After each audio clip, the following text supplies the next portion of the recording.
जहाँ तक बात है हमारे राज्य कर्मचारियों के हितों की जो अनदेखी सरकार कर रही है,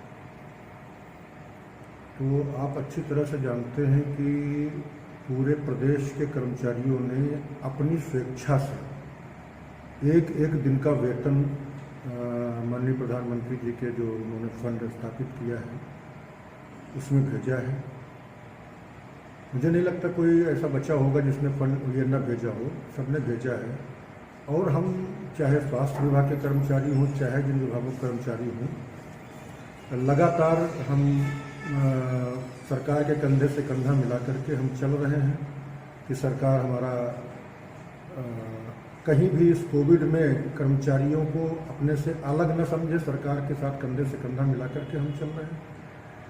लेकिन सरकार जिस तरीके से नए नए आदेश भी ला रही है, कभी कहती है कि नहीं 30 साल की नौकरी 25 साल की उम्र के बाद हम आपको रिटायर कर देंगे, कभी हमारे डीए रोके जाते हैं। हम आपके इस जो वैश्विक महामारी फैली हुई है, हम पूरी तरह से सरकार के साथ में हैं, लेकिन जो इसको जो माननीय प्रधानमंत्री जी ने कहा कि आपदा को अवसर में बदलो, तो अवसर में बदलने का काम हमारा शोषण करके न किया जाए। हमारी जहां आवश्यकता होगी हम आपके साथ खड़े हुए हैं। और तमाम जगह आप देख रहे हैं तमाम प्राइवेटाइजेशन हो रहा है, ये सब हो रहा, तो हमारी समझ में नहीं आ रहा। और थोड़ा सा प्रदेश का कर्मचारी भी पता नहीं क्यों डरा हुआ सा है अपनी नौकरी को लेकर के, कि उसको लगता है, हमारी बात को समझिए कि टीचर रिटायर किया जाता है कि आप अब नौकरी पढ़ाने के लायक नहीं बचे हैं, फिर उसी टीचर को उसी विद्यालय में 15,000 की संविदा पर रख लिया जाता है, उस समय वो टीचर पढ़ाने लायक हो जाता है। ये जो उल्टी गंगा बह रही है, ये हमारी समझ में नहीं आ रही, ये क्या हो रहा है डॉक्टर जी।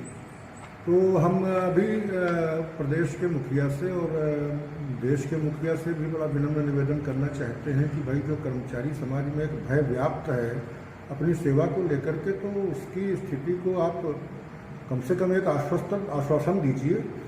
और अगर ऐसा नहीं होता है तो फिर एक बड़ा आंदोलन की पृष्ठभूमि तैयार हो रही है और वो निश्चित रूप से एक न एक दिन विस्फोट होगा जरूर। सर, ये 50 साल की जो उम्र, जो आयु सीमा रखी है, और उसके बाद में कहा गया है जो अक्षम कर्मचारी होंगे उनको बाहर का रास्ता दिखा दिया जाएगा। जिस समय एक पड़ाव पे 50 साल की उम्र में एक कर्मचारी उस पड़ाव पे पहुंच जाता है जब उसकी जिम्मेदारियां ज़्यादा हो जाती हैं, परिवार के बच्चों की शादियां करनी होती हैं, और हर कर्मचारी, हर व्यक्ति का एक सपना होता है कि उसकी अपनी छत हो, तो उस समय उसको अगर बिना किसी कारण बताओ, नोटिस के, बिना किसी रीज़न के उसको बाहर निकाल दिया जाएगा, तो सर उसके ऊपर और उसके परिवार के ऊपर क्या बीतेगी? सर, इसके बारे में कुछ कहेंगे आप? देखिए, किसी भी मनुष्य के जीवन का जो 50 से 55 वर्ष की अवस्था होती है, वो अवस्था बहुत जिम्मेदारियों से भरी हुई होती है। अब चाहे वो सरकारी कर्मचारी हो या किसी और का हो, लगभग सबके बच्चों को सेटल करने का काम और बच्चों की शादी ब्याह इन्हीं सब उम्र में होती है।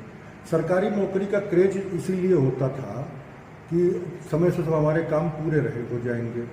अब आज की तारीख में जब बच्चों को सेटल करने का कार्यक्रम शुरू हुआ तो आप कह दो नहीं, अब आप तो बेकार हो गए, आप जाइए घर बैठिए जा करके। तो ये तरीका तो भाई बहुत गलत तरीका है।